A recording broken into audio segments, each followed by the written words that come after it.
Friends, I am Rangarajan Gopalakrishnan.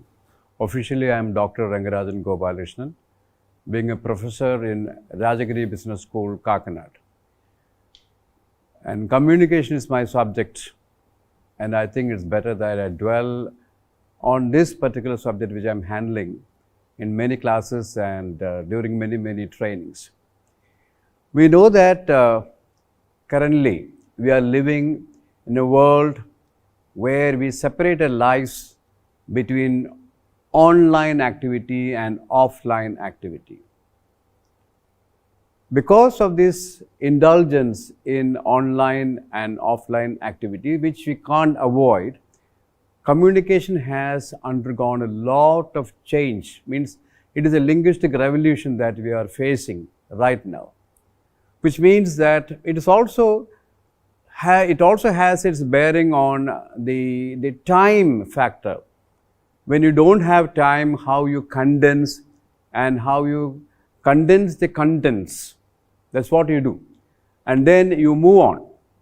So it was Francis Bacon who said in the second half of 16th century or maybe in the early half of the 17th century that he said that reading maketh a fool man, conference a ready man, and writing an exact man.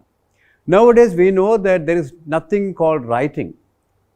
Writing has given way to typing, and now we know that the keyboard is mightier than the pen.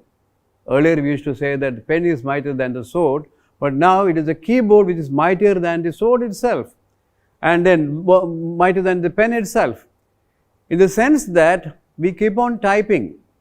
And what happens is, in the times of the internet, what do we type? We type messages, and the SMS seems to rule our daily communication activities. And we are all maybe slaves of a device which we carry on our person. We keep on typing. We keep on typing and messaging, and then during that time we do a lot of linguistic exercises, in the sense that we use a lot of alpha numerals, meaning that if you want to say good night, you just write G and 8, or if you want to say before, you do B and 4, and you use the numerals and make the language look like algebra when you are really texting to somebody. So texting has become a very important or integral part of our lives, and it has caused a lot of contributions to the English language, and people keep on altering that and doing a lot of research on that. People also abbreviate. Instead of saying laughing out loudly, you say LOL. That's why I told you it has got its connection with time also. We don't have time to even to articulate a full sentence even while you are typing, because you know that when you are sending a message, the screen can afford to have only something like 40 characters, and the first casualty is what? Your grammar and also your spelling. And again, in the contemporary times, you also know that you have been completely stripped of the use of the vowels. At one point of time, while we were writing or while we were typing, we have to really seek the help of the 5 vowels. But now you create words without vowels. So they were just 5 in number, 5 vowels and 21 consonants. Now it is the turn of the revenge of the consonants. The consonants are 21 in number. They say that, why now we vowels, you don't have any time now for us, and now we don't want you at all. And now the vowels are actually pushed to the background, and instead of that we have got some figures or some numbers. That's what we have. And then we also abbreviate. We start abbreviating, and instead of saying I don't know, you say IDK. And again you also have maybe usages like HAND, and HAND is nothing but have a nice day. So if you show your hand, it has got so many meanings. Now when you look at your mobile phone or any device or any tablet or your laptop, you find that there are so many characters which are there. It is as if you have gone back to the times of hieroglyphics when you did a lot of picture writing. You got smileys, you got emoticons, and now Currently, you know that emojis have taken a big stride into the communication era. Emojis and how they substitute words, and you don't even require a language now, and with that you communicate, even you write poetry. I still remember reading a text when Blake wrote this poem, Tiger, Tiger, Burning Bright. Instead of the alphabet or the words tiger, tiger, burning bright, you got pictures of tiger, tiger, and then a lamb and burning bright. So it communicates, it goes beyond any language. So you're able to understand and maybe assimilate maybe the language differences, and you are able to follow a text with pictures. So smileys, emoticons, and now emojis have taken a big role in the art of communication. We do not know whether this is good or bad. Sometimes what happens is when a teacher examines an answer script, we find that students are using the text language.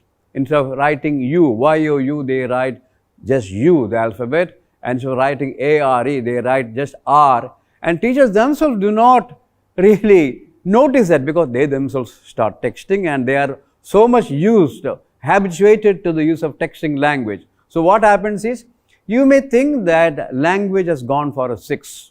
English language is degrading. You find that a whole lot of degeneration coming to the English language. But is that so?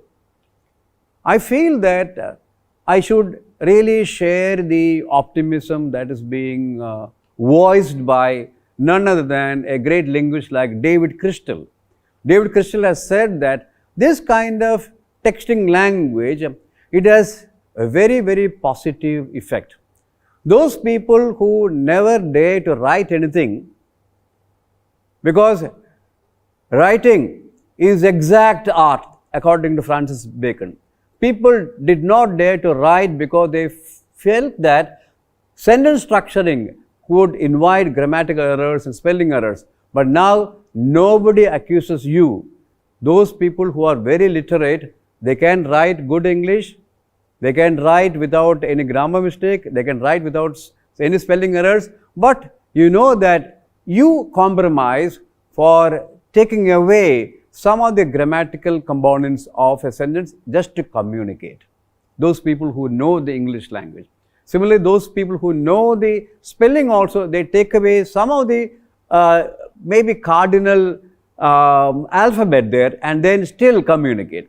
So we do not know who knows English and who doesn't know English, which means that the people have really dared to communicate by writing, because writing is considered to be a major component in the skills that you acquire, because it first starts with listening, then you start speaking, then you start reading, and then you start writing. So the pinnacle of good communication actually comes when you are able to write well without any grammatical mistakes and spelling errors, because these things are recorded, they are documented. But alas, what happens with SMS language flourishing and SMS dictionaries proliferating? You find that the whole world has undergone a kind of sea change in communication. Those people who really want to communicate in chaste or real pure English, they do that.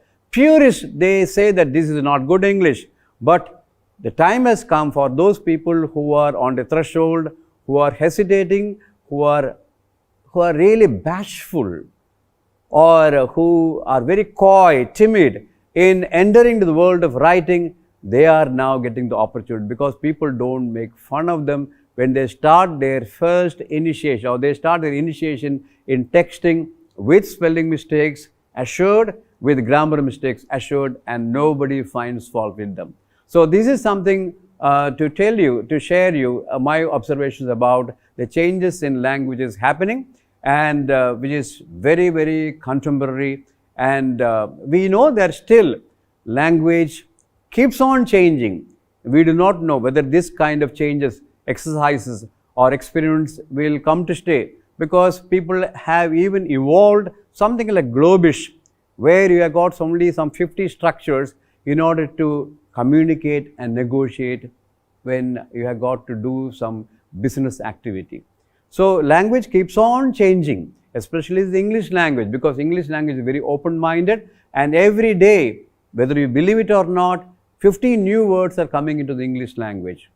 In fact, you can say that every 98 minutes you have got a new word, and like that you have got something like 5,000 and odd words coming in 1 year, and which is being monitored by something called Global Language Monitor, GLM.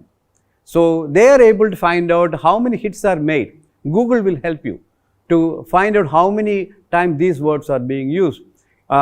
This year the word which is what you call as the VOTI, that is Word of the Year. It is announced every December, Word of the Year.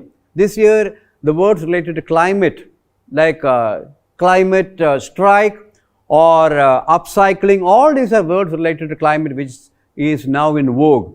Last year it was youthquake, how youths keep on changing the whole trends of the world. Year before that it was post-truth which was being used, and year before that it was emoji, year before that it was as vape, or even before that it was selfie. So words become more and more into vogue, especially with the English language, not like other language, because now you know that it is not the World Wide Web, it is a worldwide welcome web which accommodates all the changes in communication.